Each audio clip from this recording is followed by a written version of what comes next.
Counter దగ్గర కూర్చుంటే రోజు కొత్త కొత్త ఎక్స్పీరియన్స్లు ఎన్నో అవుతాయండి. ఇవాళ మా హోటల్లో బోనీ బేరం ఇతనేనండి. రాగానే ఫస్ట్ ఒక్కడే కూర్చొని దమ్ బిర్యానీ ఆర్డర్ చేశాడు. తిన్న తర్వాత బిల్లు కట్టడానికి వచ్చినప్పుడు నేను అడుగుతున్నా, ఎలా ఉంది, ఫుడ్ ఎలా ఉంది సార్ అని అడుగుతున్నాను.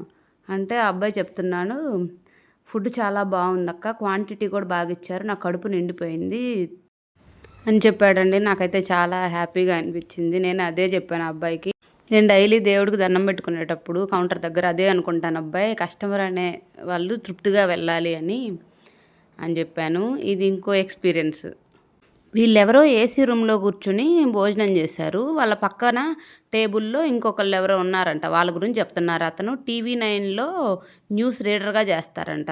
నాకైతే తెలీదు, నేను ఆ TV9 పెద్దగా చూడను కాబట్టి. ఆయన అంటున్నట్టు నేను గమనించానండి. ఆయనేను, మీరు వాళ్ళతోటి సెల్ఫీ దిగి ఇక్కడ అంటించండి అని చెప్పారు. అది వచ్చారు చూడండి, ఇతనేనంట TV9లో న్యూస్ రీడరు. మీకు ఎవరికైనా తెలిస్తే కామెంట్ చేయండి.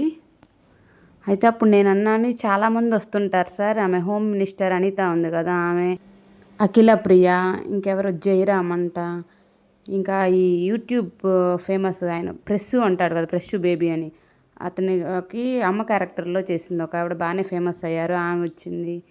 మహర్షి సినిమాలో పొలం దగ్గర ముసలాయన క్యారెక్టర్ చేశారు కదా అతను. కానీ నాకు మొహమాటం, మా వారు, మా అన్నయ్య, మా నాన్న వాళ్ళు బాగానే దిగుతారు సెల్ఫీలు.